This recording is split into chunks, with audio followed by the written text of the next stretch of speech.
Hello and welcome to Conference Room, a new series on Lok Sabha television, a platform where we'll try and find answers to your questions and queries around a particular issue from policy makers and planners. And the subject today in Conference Room is the demonetization effect.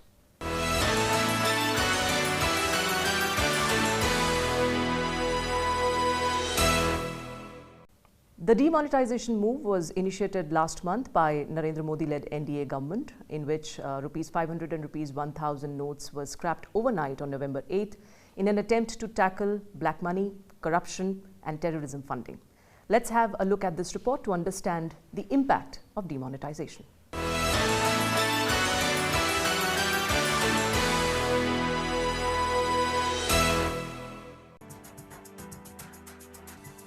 नोटबंदी की घोषणा हुए एक महीने से ज्यादा का समय गुजर चुका है।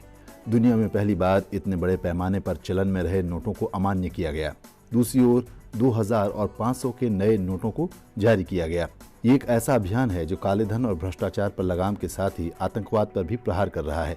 प्रधानमंत्री ने स्थिति को सामान्य करने के लिए देशवासियों से 50 दिन का वक्त मांगा है, जिसके पूरा होने पर ही अर्थव्यवस्था पर पड़ने वाले प्रभाव की तस्वीर साफ हो पाएगी। पूरे अभियान में देश भर के बैंकों की शाखाएं नए नोट जारी करने और पुराने नोटों को अर्थव्यवस्था से निकालने का जरिया बने हुए हैं। अब तक 11.5 लाख करोड़ रुपए मूल्य के पुराने नोट बैंकों में पहुंच चुके हैं। 500 और 1000 रुपए के पुराने नोट बंद होने के बाद 10 नवंबर से आरबीआई नोटों की सप्लाई कर रहा है। अब तक रिजर्व बैंक 19 अरब से ज्यादा नोटों की आपूर्ति कर चुका है। इतने व्यापक स्तर पर अभियान के कई पहलू देखने को मिल रहे हैं। 85% से ज्यादा नोटों को एक बार की अर्थव्यवस्था से निकाल लेने के फैसले का एक असर नोटों की कमी के रूप में सामने आया। दूसरी ओर ऑनलाइन भुगतान और कैशलेस लेन देन के दूसरे उपायों के इस्तेमाल में तेज इजाफा हुआ है। बैंकों के अलावा एटीएम, पेट्रोल स्टेशन और चुनिंदा दुकानों को कैश उपलब्ध कराने का केंद्र बनाया गया। दूसरी ओर बैंकों और एटीएम से कैश निकालने की कुछ सीमा तय की गई ताकि ज्यादा लोगों के हाथों में नकदी पहुंच सके। लोगों के पास पड़े पुराने नोटों को चलाने के लिए कुछ सेवा केंद्रों पर छूट दी गई ताकि जनजीवन सामान्य गति से चलता रहे। 6 लाख गांवों और सैकड़ों शहरों में बसने वाली 1.25 अरब की आबादी के हाथों से पुराने नोट निकालने और नए नोट पहुंचाने का दोतरफा अभियान जारी है। लक्ष्य है कि 3 सप्ताह में नकदी की कमी की समस्या पूरी तरह से खत्म हो जाए। भारत में ई कॉमर्स का विस्तार सालाना 51% की दर से हो रहा है। नोटबंदी के बाद छोटे बड़े सभी लोगों के बीच रोजमर्रा के सामान की खरीद को लेकर मोबाइल रिचार्ज जैसे कामों के लिए कैशलेस भुगतान का इस्तेमाल बढ़ा है। कैशलेस लेन देन का चलन कस्बों और गांवों में फैल गया है। नोटबंदी के एक फैसले से देश में नकदी रहित लेन देन के नए रास्ते खुले हैं। यह अर्थव्यवस्था की सफाई का एक मुहिम बन गया है, जहां बड़ी संख्या में बिना हिसाब के लेन देन होता था। इसके अलावा एक झटके में नकली नोटों को अर्थव्यवस्था से निकालने का रास्ता भी साफ हुआ है।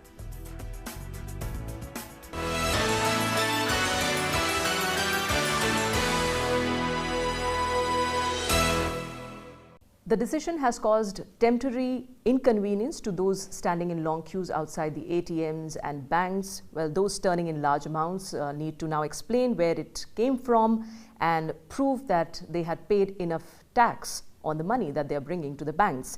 Well, the implications run far and wide, but what all was behind this move and what are the government's future plans? We'll know it all from none other than the Minister of State for Finance, Mr. Arjun Ram Meghwal.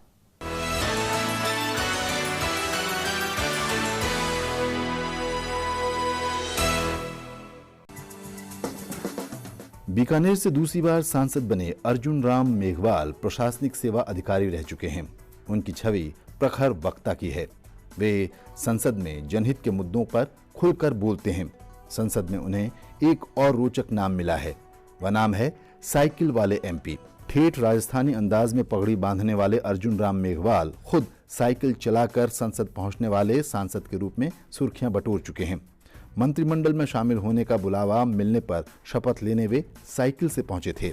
सांसद के रूप में पहले कार्यकाल में ही वे तेज तर्रार नेता के रूप में उभरे।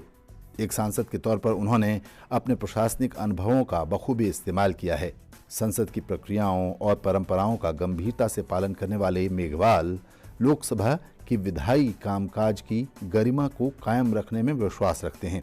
वित्त राज्य मंत्री के तौर पर छोटे से कार्यकाल में वे कर्मठ और सक्रिय मंत्री के तौर पर उभरे हैं और उन्होंने सबसे अपनी मेहनत का लोहा मनवाया है। नोटबंदी के फैसले को लागू करने के लिए उन्होंने खुद आगे आकर इसकी कमान संभाली और विरोध कर रही विपक्षी पार्टियों की आलोचनाओं का जवाब दिया है।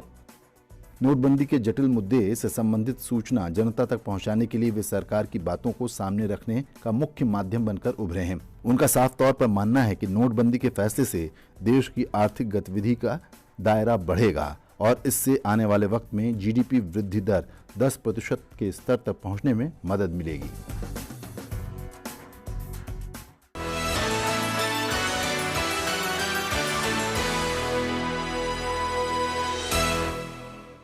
And in conference room now, I'm joined by the Minister of State for Finance, Mr. Arjun Ram Meghwal. Welcome to the program, Mr. Meghwal. धन्यवाद जी, आपको भी बहुत-बहुत. And with me on the panel, I have my journalist friends from Lok Sabha Television and two experts from the field of finance and banking. I'm joined by Mr. Mukesh Mohan Gupta, who is President, Indian Micro, Small and Medium Enterprises. He was former director at Dena Bank and is also special invitee member on the National Board for MSME under the Government of India. Welcome to the show, Mr. Gupta. And I'm also joined by Mr. Madan Diwan, who is a socio-economist and entrepreneur. He was formerly a special invitee on the Task Force on Agriculture under the Government of India. Well, let me ask you the first question, Mr. Meghwal. What did the government want to achieve with this sudden and drastic move? No, it was not a sudden move. देखिए, आज अपन 8 दिसंबर को बैठे हैं। 8 नवंबर को ये घोषणा हुई थी। 1 महीना बीत गया। इससे पहले भी ऐसे कई राजनीतिक निर्णय हुए हैं जिसके विरुद्ध इस देश में आंदोलन हुए हैं। 1 महीने में ऐसा नहीं है कि जनता ने या जनता के पास विपक्ष गया नहीं है। ऐसा नहीं है कि जनता ने जो अखबारों में खबरें लिखी जाती है वो पढ़ी नहीं है, ऐसा नहीं है। मेरे ख्याल में इस देश की जनता इस निर्णय का लंबे समय से इंतजार कर रही थी। And I am very confident. I visited in my constituency, I visited my state capital Jaipur also, and I asked some questions who were standing in the queue also. मैं आगरा गया, मैं साउथ में भी गया। जब लोगों से मैं बात करता हूं तो लोग कहते हैं कि ये डिसीजन आना चाहिए था। जब डॉक्टर B.R. अंबेडकर ने 25 नवंबर 1949 को जब संविधान सौंपा था और एक बड़ा भाषण दिया था उन्होंने सेंट्रल हॉल में, वो ऐतिहासिक भाषण है उनका। 26 नवंबर हम कॉन्स्टिट्यूशन डे मनाते हैं। उसमें उन्होंने एक बात कही थी कि 26 जनवरी 1950 को हमें पॉलिटिकल इक्वलिटी मिल जाएगी, लेकिन सामाजिक और आर्थिक समानता कौन देगा? हमारा स्ट्रक्चर, सोशल स्ट्रक्चर भी डिस्टर्ब है और हमारा इकोनॉमिक सिस्टम भी ठीक नहीं है। जब तक, ये उनकी वार्निंग थी, जब तक सामाजिक आर्थिक समानता इस देश में नहीं आएगी तब तक लोकतंत्र ठीक नहीं चलेगा। जनता इसका इंतजार कर रही थी। शायद मुझे लगता है नरेंद्र भाई मोदी का जनता इंतजार कर रही थी। 8 नवंबर का डिसीजन सडन नहीं था। जब वो पहली बार संसद में आते हैं हम उनको खाली नेता ही चुनते हैं, उस समय प्रधानमंत्री नहीं बनते हैं। वो एक शब्द यूज करते हैं कि मेरी ये सरकार गरीबों को समर्पित सरकार होगी। कितना बड़ा शब्द यूज किया। ये कोई साधारण कल्पना थी क्या उनकी? ये सडन नहीं था, ना ड्रास्टिक था। लंबे समय से जो सोच रहे थे ये देश कैसा होना चाहिए, उसका उजागर था। उसके बाद राष्ट्रपति के अभिभाषण पे उन्होंने बुलवाया कि मैं फौरी तौर पे डिसीजन नहीं लेने वाला हूं। राष्ट्रपति जी कह रहे हैं, माननीय सदस्यगण, ये सरकार फौरी तौर पे डिसीजन नहीं लेगी गरीबी को समाप्त करने के लिए। जब तक गरीबी पूर्णतः समाप्त नहीं हो जाएगी तब तक दम नहीं, ये ऐसे नहीं बैठेगी हाथ पे धार रख के। ऐसा कुछ राष्ट्रपति जी से भी कहलाया। क्यों कहलाया? क्यों कहलाया? इसका मतलब कंसेप्ट समझ में आना चाहिए था जनता को। उसके बाद एसआईटी का गठन, उसके बाद विदेशों में जो धन जमा है उस पे चोट, उसके बाद आईडीएस स्कीम लेके आए, उसके बाद मन की बात में बोले, उसके बाद आपके एक बड़ा टीवी चैनल था उस पे उन्होंने कहा। ये सडन कैसे था? ये सडन था ही नहीं। सडन नहीं था, इसलिए जनता मोदी जी के मूवमेंट के साथ खड़ी है। आप बंगाल के चीफ मिनिस्टर साहब खूब कह रहे हैं कि जनता के अगेंस्ट में, कोई दिख नहीं रहा है।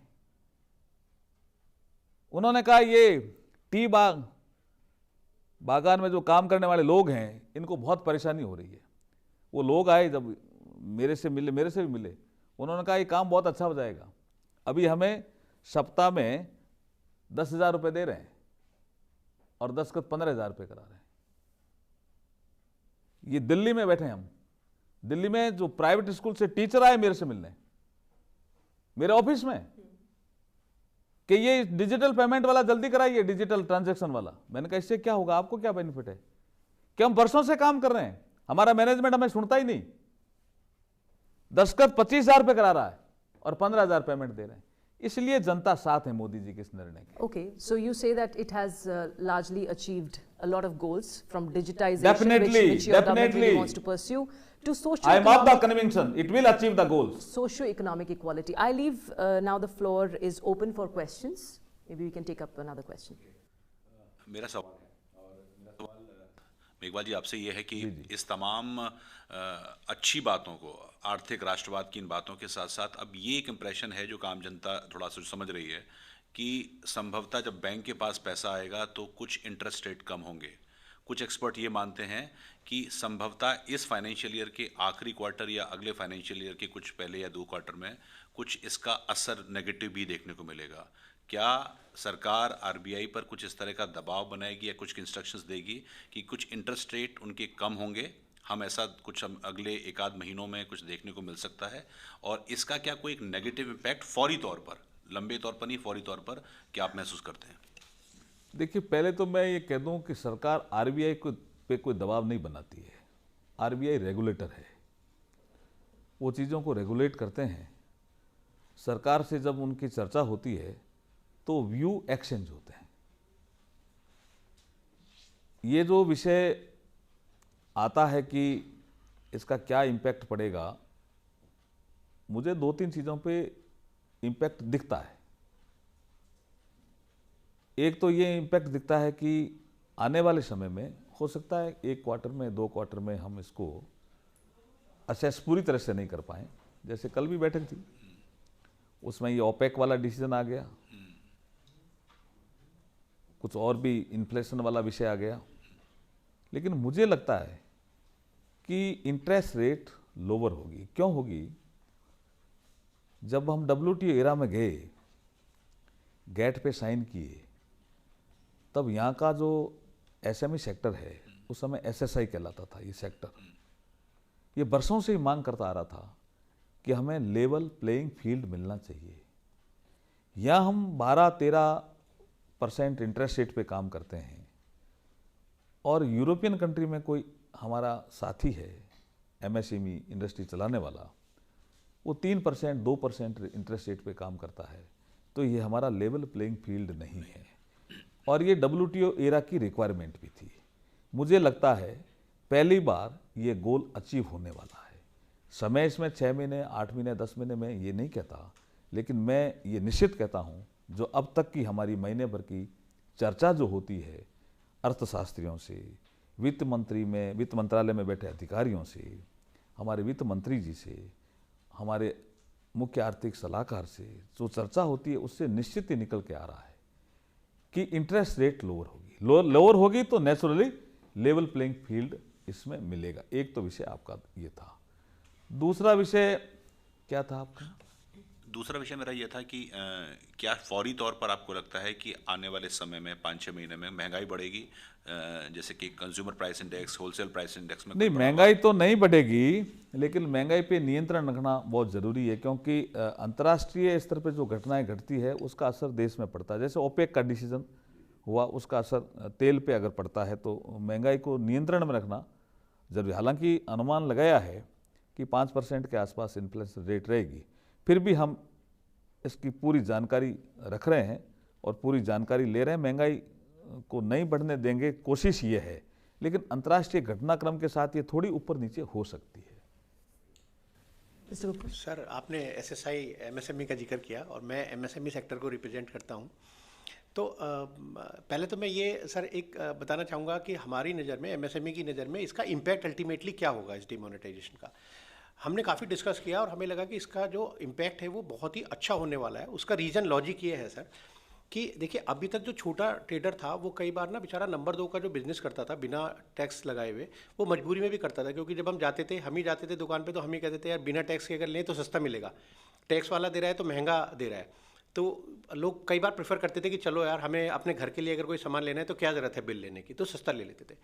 उससे उसको नुकसान ये होता था कि वो ठीक है थोड़ी सेल तो कर लेता था, लेकिन वो ग्रो नहीं कर पाता था। इसलिए नहीं ग्रो कर पाता था क्योंकि उसके फाइनेंशियल्स, बैलेंस शीट वगैरह सब स्ट्रेंथन नहीं हो पाती थी। अब जब ये आपने डिमोनेटाइजेशन कर दिया है तो अब सबकी बैलेंस शीट, मुझे ऐसा लगता है, और एमएसएमई सेक्टर को भी ऐसा लगता है, जहां हमने डिस्कस किया कि अब उनकी सबकी बैलेंस शीट स्ट्रेंथन होंगी, जिससे वो अपनी सही पिक्चर, जो सही बैलेंस शीट है, सही टर्नओवर है, जो अगर हो सकता है पहले 10 करोड़ की टर्नओवर कर रहा हो तो 1 करोड़ ही दिखाता था बुक्स में, अब वो सही टर्नओवर अपनी दिखा पाएगा बुक्स में। उससे क्या होगा सर, वो जब अपनी बैलेंस शीट बैंक को देगा तो बैंक भी एग्रेसिवली शायद उसको फंडिंग करने में बड़ा कंफर्टेबल फील करेंगे। तो ये दोनों के लिए एक विन विन सिचुएशन होगी, एमएसएमई सेक्टर के लिए भी और बैंकर्स के लिए भी, क्योंकि वो भी सबसे ज़्यादा इंटरेस्ट तो बेचारे एमएसएमई से ही चार्ज करते हैं, तो उनकी प्रॉफिटेबिलिटी भी अच्छी होगी और एमएसएमई। लेकिन सर, इसमें मेरा एक क्वेश्चन है, अब डीमोनेटाइजेशन तो चलिए हो गया, अब हम बात कर रहे हैं कैशलेस इंडिया की और डिजिटल इंडिया की। सर, डिजिटल इंडिया में बहुत सारे चार्जेस जो हैं, वो जो चार्जेस हैं, हमें होना ये चाहिए था कि जो आदमी डिजिटल यूज़ करके पेमेंट करे उसको कुछ इंसेंटिव मिलना चाहिए। आप उसको किसी भी फॉर्म में दें, कुछ जीएसटी में कोई डिस्काउंट करें, कुछ करें, बट उसको तो पेनलाइज करा जा रहा है। अगर मैं पेट्रोल भराऊँ कैश से तो कुछ और रेट है, अगर मैं उसको अपने कार्ड से भराऊँ तो मे बी 2.5% एक्स्ट्रा देना पड़ता है। कुछ बिजनेस ऐसे हैं सर, इवन एमएसएमई सेक्टर में भी और लार्ज कॉर्पोरेट में भी, जो होलसेल में काम कर रहे हैं, जिनके मार्जिन ही 2-3% है। अगर वो 2-3% यहाँ पे डिजिटल मोड के थ्रू उनको देना पड़ेगा, मे बी वैलेट को या वीज़ा, क्रेडिट कार्ड, बैंकर्स को, तो उनके मार्जिन तो ख़त्म हो जाएंगे। तो इसको आपकी सरकार कैसे देखती है कि उनको इंसेंटिव्स कैसे मिले to use this digital mode of payments? Mukesh ji, मुझे लगता है कि ये लोकसभा टीवी का कॉन्फ्रेंस रूम का पहला कार्यक्रम है सर, और इसमें जो आपने सुझाव दिया है ना, ये लोकसभा टीवी के कॉन्फ्रेंस रूम का पहला अचीवमेंट होने वाला है। जो आप सोच रहे हो सर, उसी दिशा में हम सोच रहे हैं। इसकी 2 बैठकें हो चुकी है और हम इसका कोई वाया मीडिया निकाल रहे हैं कि इंसेंटिव मिलना चाहिए जी। जो कैश में करे उसको हम चार्ज कुछ नहीं करें, हाँ, चार्ज कुछ नहीं तो छोड़ दें। अगर उसको इंसेंटिव दे देंगे ना तो अपना आप लोग कैश में करना कम करें। अच्छा, फर्क पड़ा है। आप कल धर्मेंद्र प्रधान जी हमारी बीजेपी संसदीय दल की बैठक में बता रहे थे कि 21% था पेट्रोल पंप पे, मतलब कोको पेट्रोल पंप और जनरल पे, जैसे कहीं 19, कहीं 21, वो कहीं अलग अलग राज्यों का बता रहे थे। यूपी जैसे में 48% चला गया। इसका मतलब यूथ तो साथ हो गया ना, यूथ तो इसको डिजिटल पेमेंट की ओर बढ़ गया ना। हमने उनको केरला का बताया था, मैंने कहा एक बार केरला का ठीक है, तमिलनाडु का ठीक है, आप यूपी का बताओ। तो जैसे 57%, 57% केरला का था, मतलब 23% से केरला हम 2 तारीख को बंद किया कैश एकदम पेट्रोल पंप की, तो उसकी आंकड़े लेके आए थे, तो 23% से एकदम 57% गया केरला। तो हमने कहा यूपी बताओ, आप सबने कहा यूपी बताओ, तो यूपी 47% गया, लेकिन यूपी था 17% पहले। तो कितना जंप है जी। इसका मतलब यूथ तो जुड़ रहा है ना। कौन पेट्रोल पंप पे जो तेल भरा रहा है, यूपी में जो आदमी है, वो मोटरसाइकिल वाला है, स्कूटर वाला है, कार वाला है, जुड़ रहा है ना। इसका मतलब आपने जो सुझाव दिया है, मैं कहना चाहता हूं आप सबको कि सरकार इसमें बहुत गंभीर है, बहुत चिंतित है, क्योंकि जीडीपी का जो कैश ट्रांजैक्शन है world average, that is 4 point something, 4 और 5 के बीच में मानिए आप, वर्ल्ड का, संसार के देशों का हम टोटल मिलाएं तो। और इंडिया का जब हम जीडीपी का कैश ट्रांजैक्शन की बात करते हैं तो वो 12% जाता है, तो बड़ा गैप है। 4% और 12%, ये बड़ा गैप है। इस गैप को हमें कम करना पड़ेगा। इसके लिए आपने जो सुझाव दिया है वो हमें स्वीकार्य है। हम लगातार इस पर चर्चा कर रहे हैं और जल्दी इस पर सकारात्मक निर्णय होगा। अगर हम कुछ ऐसे कर दें कि चलिए जो डिजिटल पेमेंट करेगा उसको जीएसटी में, अब जीएसटी आ जाएगा, जैसे निश्चित तो रूप से 1% का कुछ निश्चित रूप से आपके सुझावों का हम निश्चित रूप से ध्यान रखें। होने वाला है, मैं ये कह रहा हूँ। आपके इस कॉन्फ्रेंस रूम का अचीवमेंट भी मान सकते हो आप। Thank you sir. सर, मेरा नाम दीप्ति है। इसी से जुड़ा हुआ मेरा भी सवाल है कि जो गरीबी रेखा से नीचे हैं, जो डेली वेजेस पे काम कर रहे हैं, जिन्हें रोज़ जो काम कर रहे हैं उन्हें फिर पैसा मिल रहा है, तो उन्हें कैसे हम इस कैशलेस इकोनॉमी से जोड़ेंगे, या उसके लिए सरकार क्या योजना बना रही है? देखिए, कैशलेस शब्द है ये, इसका मतलब ये नहीं है कि कैश ट्रांजैक्शन पूरा ही बंद हो जाएगा। हम एक बार जो वर्ल्ड एवरेज है उसके नज़दीक तो पहुँचे हैं, अभी बहुत दूर हैं हम। जो आपने बीपीएल के लोगों की बात कही, उसमें जो मजदूर है उसको आज मिनिमम वेजेज नहीं मिलता। जब हम डिजिटल ट्रांजैक्शन की ओर बढ़ेंगे तो उसको मिनिमम वेजेज देना पड़ेगा। जैसे मुकेश जी ने कहा, रिकॉर्ड रखना पड़ेगा, तो वो मिनिमम वेजेज की ओर आ जाएगा, तो उसको भी बेनिफिट है। और वो भी ये जान रहा है, वो जान रहा है। तभी तो एक जगह मैं देख रहा था, शायद कल जिक्र भी आया कि एक जगह काफ़ी लोग इकट्ठे हो गए, लंबी लाइन है। बोला, उसने कहा कैश खत्म हो गया, लेट आएगा कैश। तो लोगों ने क्या किया, बोला अपन मजदूरी करने चलते हैं, काम करने, अपन जूते रख जाते हैं यहाँ। जूतों की क्यों लगा दी थी उन्होंने। पब्लिक कितना सपोर्ट कर रही है जिस मूवमेंट को। और उन्होंने कहा कि इस पे टोकन डाल दो, आप जूते पर इसके अंदर टोकन डाल दो, जब हमारा नंबर आवे तो हम यहीं पास में फैक्ट्री में हैं, हमें आप आवाज़ दे के बुला लेना। तो ये क्या शो करता है, ये शो करता है कि पब्लिक इस मोमेंट के साथ है। सबको लगता है कि आज हम, कोई मिडिल क्लास का आदमी है, वो मकान नहीं खरीद सकता, उसको 1 नंबर का कितना देना, 2 नंबर का कितना देना, तो वो 2 नंबर का कहाँ से लाए। और अगर नहीं लाए तो सोसाइटी में जो टेंडेंसी है ये मजबूर करती है उसको 2 नंबर का कमाने के लिए। तो ये जो मूवमेंट है ये खाली डीमोनेटाइजेशन का मूवमेंट नहीं है। ये जो मूवमेंट है खाली 500 और 1000 रुपए के लीगल टेंडर करेक्टर को कैंसिल करने का मूवमेंट नहीं है। इस मूवमेंट से एक टेंडेंसी जो भ्रष्टाचार की ओर बढ़ रही सोसाइटी है, उस पर टेंडेंसी पे चोट लगानी है। और इस पे चोट लग रही है। लोग समझेगा कि हमें करने क्या जरूरत है, हमें तो मकान ले लेंगे ना, हम 2, 4, 5 लाख रुपए में ले सकते हैं, प्लॉट ले सकते हैं। तो ये जब क्षमता आएगी तो वो क्यों करेगा। ये टेंडेंसी पे चोट पड़ेगी। कोई बहुत ज़्यादा जिसके लालच ज़्यादा है वो भी करेगा, तो देखेगा यार अभी ये इकट्ठे करेंगे, अभी पहले बोरों बंद किए थे, ये सब ऐसे ही हो गए, फिर पता नहीं मोदी जी क्या स्कीम ले आए। तो ये टेंडेंसी पे जो चोट हो रही है ना, इससे नेचुरली भ्रष्टाचार भी कम होगा। आपने जिक्र किया उसका, गरीबों का, इनका वेतनभोगी जो कर्मचारी है, वो चाहे प्राइवेट सेक्टर में हो या पब्लिक सेक्टर में हो, वो ऐसा है कि वो सबसे पहले टैक्स किसी भी तरह का हो उसके खाते से जाता है, उससे सैलरी जाता है। नोटबंदी की जो घोषणा के बाद 1 महीना हो गया और ये पहला सप्ताह भी बीत गया, जिसको वेतन सप्ताह कहते हैं, 1 तारीख से लेकर के 7 तारीख तक। ये देखा गया आमतौर पर वेतनभोगी कर्मचारियों को ज़्यादा तकलीफ हुई। हम इसका समर्थन करते हैं, इसके पक्ष में हैं, लेकिन उस तबके को जो सबसे पहले टैक्स देता है उसको कुछ रिलीफ मिले, उस दिशा में सरकार क्या कर रही है। और दूसरा इससे जुड़ा हुआ सवाल है, मार्केट कहीं बहक रहा है और मार्केट को एक तरह के डायरेक्शन का इंतजार है। क्या आरबीआई किसी डायरेक्शन की तरफ आगे बढ़ रहा है? देखिए, जैसे मुकेश जी ने जिक्र किया ना, अभी वेतनभोगी कर्मचारियों के लिए अभी ये सप्ताह बीता, शास्त्री नगर में, शास्त्री भवन में मैं भी गया। किसी ने कहा बहुत भीड़ है, क्योंकि विपक्ष सारा लगा हुआ है ना, अभी जो हाउस डिस्टर्ब होता है तो वो कभी लोकसभा के एटीएम पे पहुंच जाते हैं, कुछ विपक्ष के लोग, कुछ पत्रकार भी पहुंच जाते हैं। तो मुझे जब देखते हैं, अरे वित्त राज्य मंत्री आगे, देखो देखो देखो इस पर भी नहीं है, इस पर, तो मुझे किसी ने कहा शास्त्री भवन पे बहुत भीड़ है। तो मैं आया यहाँ आके मैंने देखा वाकई भीड़ थी। तो उससे पता लगा क्या वाकई 1 घंटे के बीच में कैश खत्म हो गया था। वापस हमने कह के डलवाया अभी, लेकिन मैं यहाँ रुका कुछ देर। तो उनको लगा, मैंने कहा ये आप एटीएम से पैसा निकालने वाला जो काम करते हो, एटीएम से ट्रांजैक्शन कर सकते हो क्या।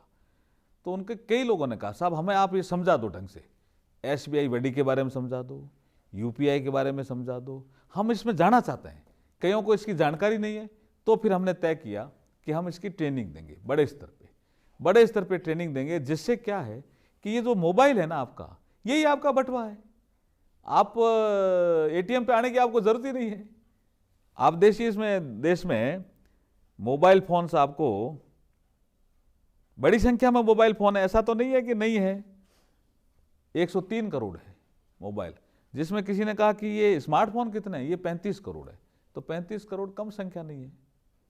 और कर्मचारी के पास जो है उसमें फीचर ऐसे हैं जिसमें ये आपका स्पोर्ट्स फोन वाला काम किया जा सकता है। तो मोबाइल से ही ट्रांजैक्शन किया जा सकता है। वो नहीं, वो क्या करता है, पैसा लेकर के देता किसको है?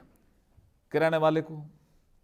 सपोज करो कोई घर पे काम हुआ तो मिठाई वाले को, या कपड़ा खरीदा है तो दुकानदार को। वो सब पोस्ट मशीन वहां जब लग जाएगी तो वो वैसे भी जाकर के दे सकता है, अपने कार्ड से भी, डेबिट क्रेडिट कार्ड से भी, और अगर स्मार्टफोन से भी वो बैठा बैठा ट्रांजैक्शन कर सकता है। तो ये जिस जब इस लाइन में हम आएंगे ज्यादा, तो उसका वेतनभोगी कर्मचारियों को भी फायदा होगा। और वेतनभोगी कर्मचारियों को हम इसका ट्रेनिंग सेंटर खोल करके इनको सिखा रहे हैं कि ज़्यादा ज़्यादा आप रुपए कार्ड की ओर जाओ। क्योंकि अभी जैसे एटीएम ले लिया, कार्ड ले लिया, कोई वीज़ा कार्ड है, कुछ रुपए कार्ड भी लोगों के पास कम है। अभी ये बात सही है, इंफ्रास्ट्रक्चर में थोड़ी इसमें कमी है, लेकिन तेज़ी से आगे बढ़ रहा है।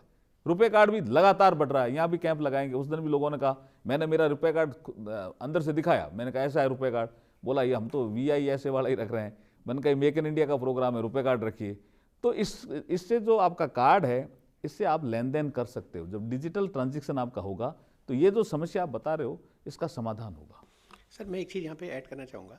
ये तो बहुत अच्छी बात है कि आप ट्रेनिंग दे रहे हैं, बट मुझे लगता है कि ये हम आम पब्लिक की भी ये जिम्मेदारी है शायद कि ट्रेनिंग में, जैसे स्लम एरिया हैं या इंडस्ट्रियल क्लस्टर्स हैं या रिमोट एरियाज़ हैं, तो जो लोग सक्षम हैं उनको भी शायद जाके इस ट्रेनिंग में थोड़ा हाथ बटाना चाहिए। हमने ये प्रोग्राम शुरू किया है और मैं गर्व के साथ कहता हूँ सर कि मैं आपके कई मंत्रियों से मिला इस सरकार के, और मैंने उनसे कहा कि सर आप भी आइए हमारे प्रोग्राम में, आप भी बताइए। तो सभी अधिकतर सब तैयार हैं कि हम करेंगे। और जहाँ तक नॉन स्मार्टफोन की बात है सर, तो UPI के थ्रू तो हर फ़ोन से *99# करके हर फ़ोन से ये किया जा सकता है। नहीं, जैसे मोदी जी ने मन की बात में भी कहा ना कि जो यंगर जनरेशन वाले लोग इसको जानते हैं वो तो खुद करें इसको डिजिटल ट्रांजैक्शन, लेकिन जो एल्डर हैं उनको वो समझाएं।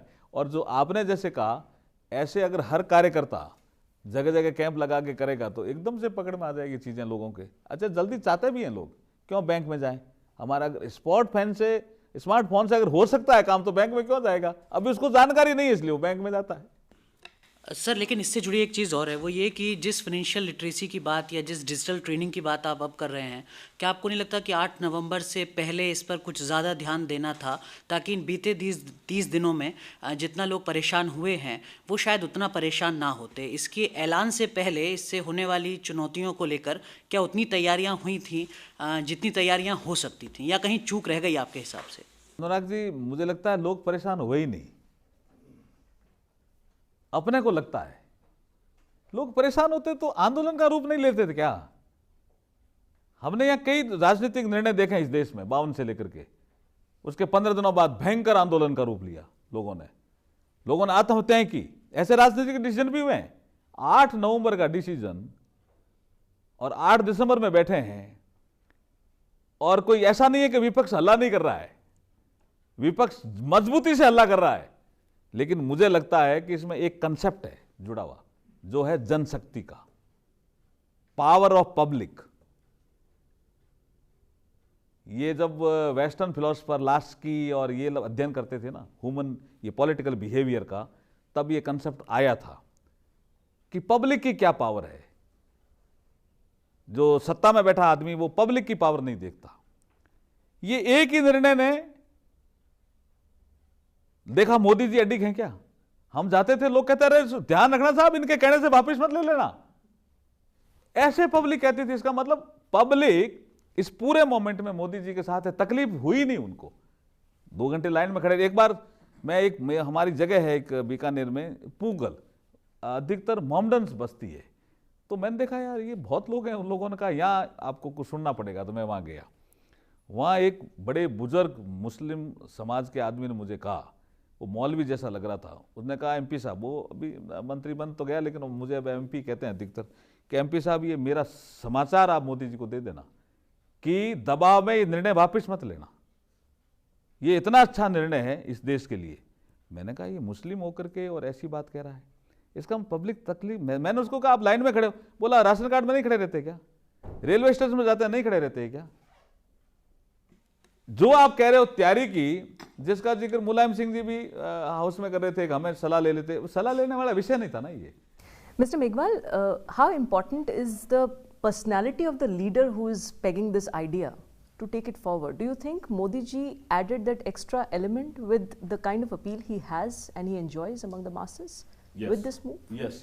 The moment he said that give me 50 days or this is just one queue which is going to end all the possible queues in this country. Shalini जी क्या है, जब भी इस देश में मजबूत नेता आया है पब्लिक ने उसको सुना है, जब भी। मोदी जी उसमें एक है, लेकिन मोदी जी के आचरण में फर्क है। मोदी जी का आचरण ईमानदार है। मोदी जी के आचरण में ऐसा लग रहा है पब्लिक को कि इनको कुछ नहीं करना है, इनका स्वार्थ नहीं है। ये जो विषय है ना, ये पब्लिक में नीचे गया है, इसलिए मोदी जी को सादा सुनते हैं लोग। और क्या पार्टी के अंदर भी ऐसा ही है? क्या पार्टी के अंदर भी तो कोई दिक्कत है ही नहीं। क्या पार्टी के अंदर भी कहा गया है कि अपने ट्रांजैक्शंस नहीं है? मैं कह रहा हूं लोग ये कहने लग गए, दूसरे दलों के लोग, अगर इसी तरह से मोदी जी चलते रहे तो 2019 में हम क्या करेंगे, ये है problem. Mister Madan Diwan has a question please. Cashless की तरफ जो आज जा रहे हैं, ये पहला कदम नहीं है, इसको तो 1997 में अटल जी ने उठाया था और किसान क्रेडिट कार्ड पेपरलेस लाए थे और वो कागज के ऊपर व्यापार तब से होने लगा है। क्या आपको ऐसा नहीं लगता कि 2004 से लेकर 2014 के जो 10 साल गए उसमें हमारा काफ़ी नुकसान हुआ?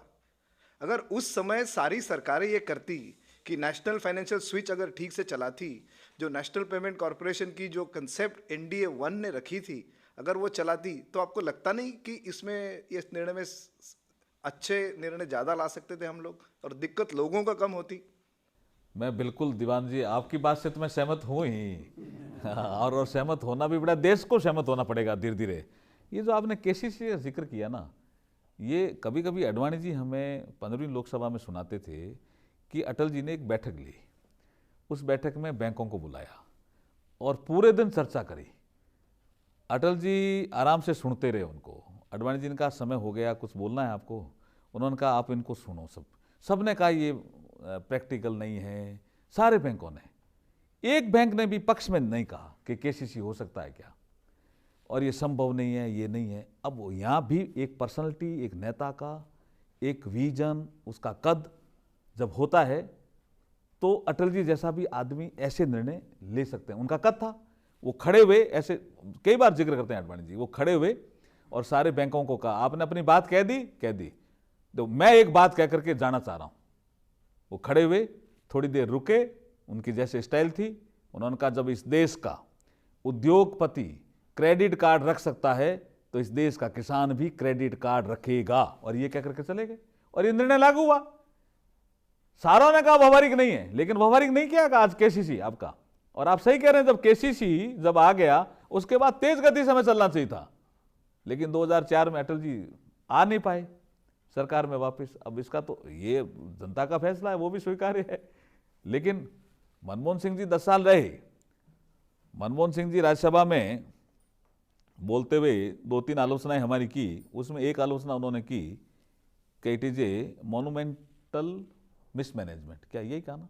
ये किसी तो फाइनेंशियल इमरजेंसी भी कहा है। Yes of course, monumental mismanagement. Monumental वाला क्या शब्द? Monumental mismanagement. Yes please. It is a monumental mismanagement. अब मैं आपके इस कॉन्फ्रेंस में कहना चाहता हूं, कौन से मोनूमेंट की बात कर रहे थे वो चीफ इकोनॉमिक एडवाइजर के नाते मोनूमेंट में बैठे। RBI भी वो मोनूमेंट कह रहे हैं, तो RBI में वो गवर्नर के नाते मोनूमेंट में बैठे। वित्त मंत्री अगर वो नॉर्थ ब्लॉक को मोनूमेंट कह रहे हैं तो नॉर्थ ब्लॉक में भी वो वित्त मंत्री के नाते बैठे, और अगर साउथ ब्लॉक में वो मोनूमेंट कह रहे हैं साउथ ब्लॉक को, तो साउथ ब्लॉक में भी वो PM के नाते बैठे। तो मोनूमेंट को ठीक क्यों नहीं कर पाए वो? ये मोनूमेंटल मिसमैनेजमेंट वाला कोई इशू नहीं था। इन्होंने उनको खड़ा कर दिया, इतने अच्छे अर्थशास्त्री हैं, उनको सबसे पहले वहाँ कांग्रेस ने राज्यसभा में खड़ा कर दिया। इसकी ऐसी आलोचना हुई कि मोनूमेंटल मिसमैनेजमेंट कैसे है, ये अभी तक समझ में नहीं आया। जो आपने कहा ये 10 साल इस दिशा में हम कम काम कर पाए, जबकि देश के लोग तेजी से आगे बढ़े, हम देश के जो दूसरे देशों की जो रफ्तार थी ना, उस रफ्तार से रफ्तार मिलाते तो अभी हम कैशलेस सोसाइटी और तेजी से बढ़ते।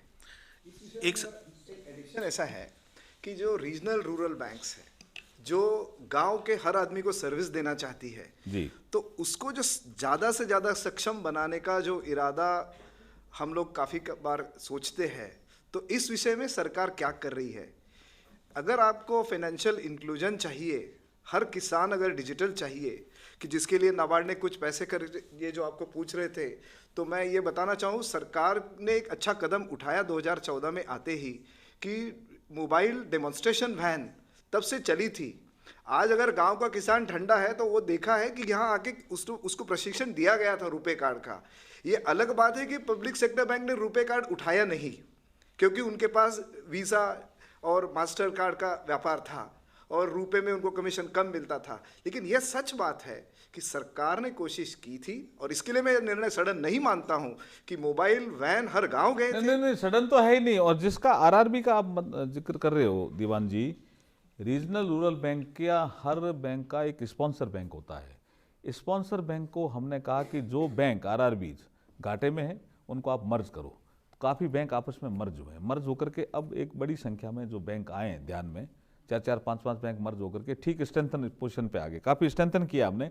और आपका सुझाव एकदम ठीक है कि रूरल एरिया में हमारा जो बैंकिंग इंफ्रास्ट्रक्चर है उसमें एक तो है आरआरबी रीजनल रूरल बैंक, दूसरा है डिस्ट्रिक्ट कोऑपरेटिव बैंक, तीसरा है बीसी बिजनेस कॉरेस्पॉन्डेंट, और चौथा हम पोस्ट ऑफिस को बैंकिंग के रूप में ही काम में ले रहे हैं। तो ये जो हमारा इंफ्रास्ट्रक्चर है इनको भी हमें इक्विप्ड करना पड़ेगा। आपका सुझाव एकदम ठीक है, हम इनको भी बराबर इक्विप्ड कर रहे हैं कैशलेस सोसाइटी की ओर बढ़ने के लिए। Okay. बैंकिंग से ऊपर एक क्वेश्चन पूछ सकता हूं? Mr. Gupta, I'm sorry, we'll have to just take a break as it is.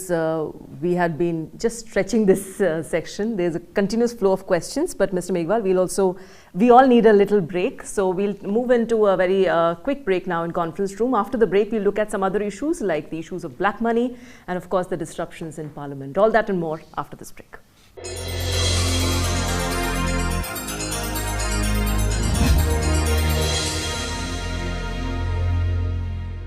Welcome back. You're watching Conference Room, the program, the platform where we are trying to find answers to all your queries and concerns around the issue of demonetization. And we have with us our guest today, who is the Minister of State for Finance, Mr. Arjun Ram Meghwal. Before slipping into the break, we talked about the various effects of demonetization.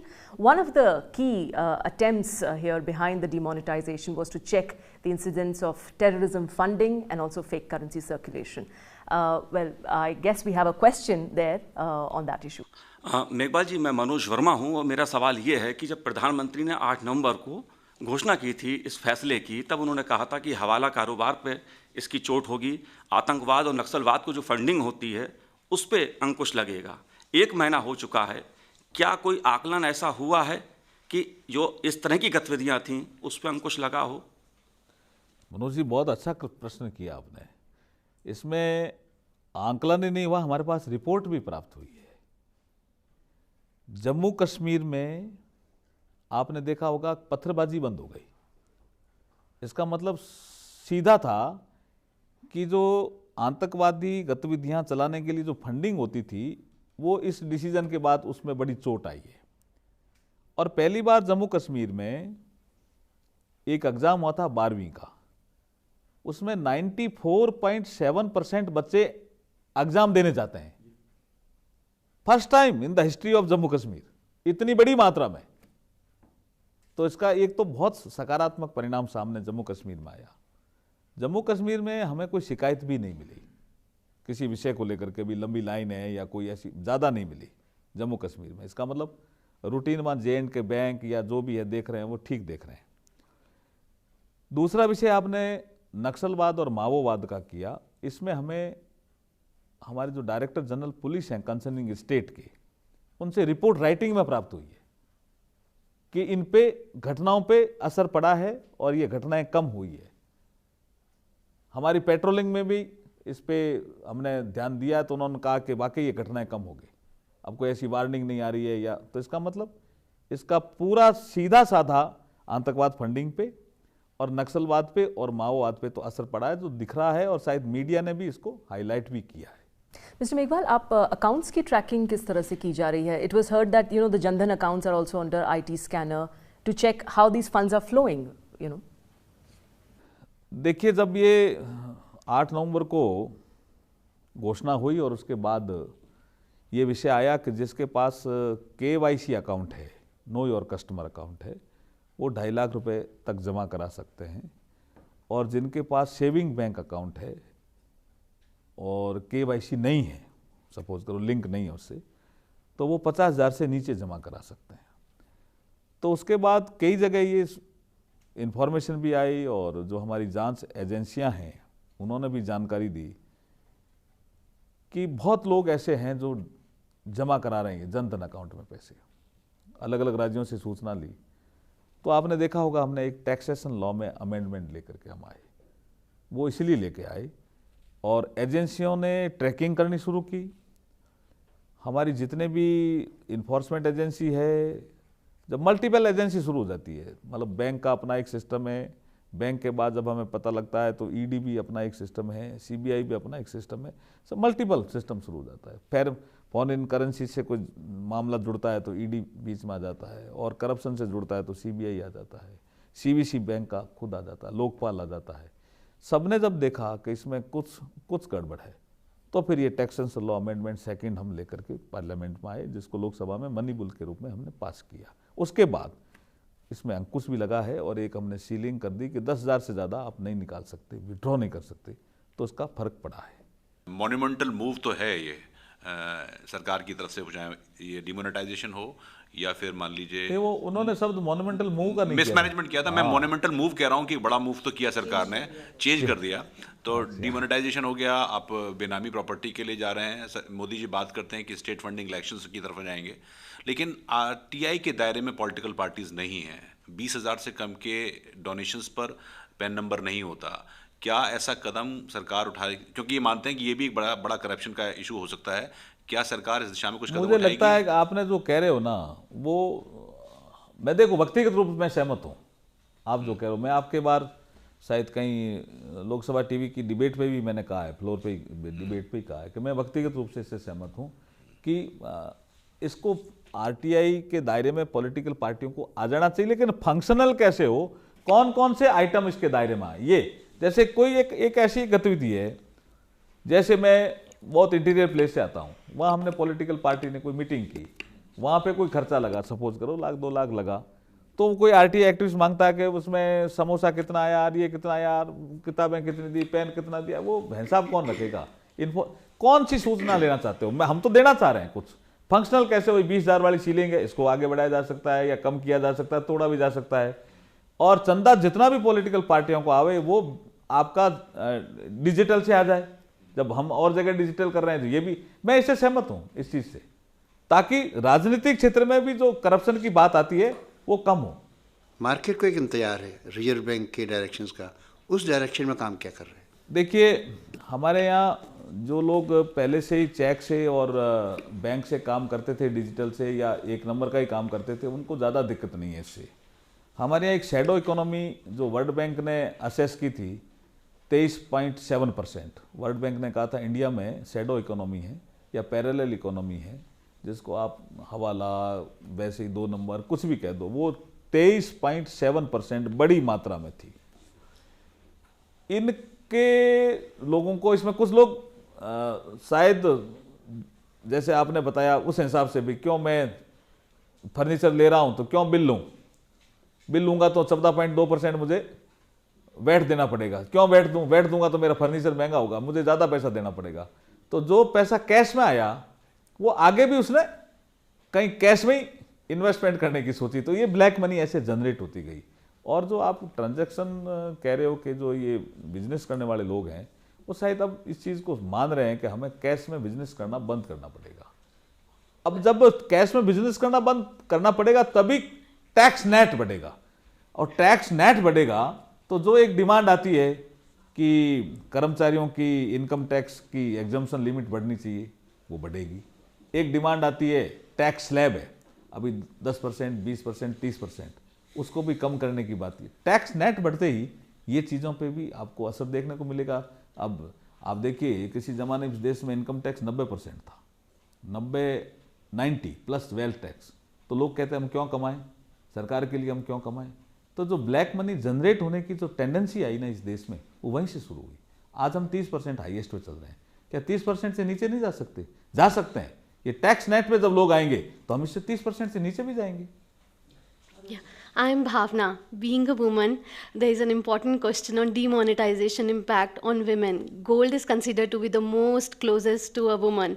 So there is a government who has set up a certain limit that I can keep a certain amount of gold in my lockers. So I'm very confused, and all other women will be also very confused how much amount we can keep it in our lockers, and there are also other issues. So what is the government policy on that? भावना जी, अगर आपकी भावना शुद्ध है तो आपको confuse होने की कोई जरूरत नहीं है। ये 94 का एक्ट था जब ये प्रावधान किए थे कि अगर आप शादीशुदा हैं तो 500 ग्राम सोना रख सकते हैं, और वैसे 250 ग्राम रख सकते हैं नहीं शादीशुदा हैं तो, और अगर आप पुरुष हैं तो आप 100 ग्राम रख सकते हैं। ये इस बार तो हमने रीट्रेट किया है, हमने नया इसमें कुछ नहीं किया। लोगों को कन्फ्यूजन क्यों हुआ, उन्होंने कहा मोदी जी अब ये आपके जो पास पैसा पड़ा था उस पर नज़र डाली, अब आपके पास सोना पड़ा उस पर नज़र डाल रहे हैं। वो कुछ लोगों को थोड़ा इसको सेंसिटाइज करने का, तो उसी दिन हमने शाम को क्लियरफाई किया, एक प्रेस रिलीज जारी किया कि आपको कोई करने की जरूरत नहीं है। और अगर सोर्स इनकम के साथ अगर आपके पास 10 किलो सोना है, 5 किलो सोना है, तो भी हम नहीं पूछेंगे। आपको ये तो बताना ही पड़ेगा ना कि 5 किलो सोना आपके कहाँ से आया, सासू से आया, दादी से आया, नानी से आया, इतना तो बताना पड़ेगा ना। एक सवाल इसी से जुड़ा, प्रधानमंत्री ने कहा कि 50 दिन आप मुझे दीजिए। जब हम बात कर रहे हैं तो 30 दिन लगभग बीत चुके हैं। 20 दिन के बाद देश की तस्वीर क्या होगी? क्या ये मान लिया जाए कि हमारे मुल्क में जो काली अर्थव्यवस्था थी वो अब खत्म होने जा रही है? उन 50 दिनों का क्या कुछ मतलब आपके हिसाब से?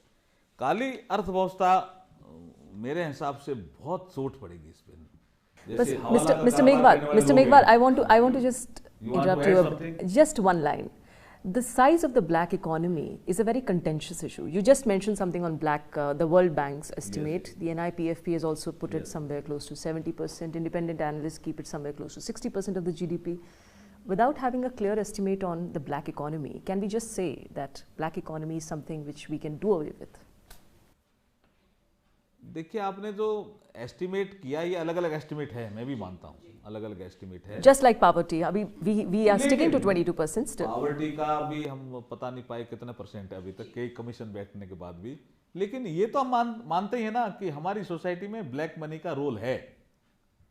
क्यों है? एक बात बताता हूँ, आपकी बात ही कहता हूँ। मेरे क्षेत्र से लोग आते हैं, मैंने कहा आज कैसे आए, क्या काम था? कि साहब आप मोटर खरीदने आए।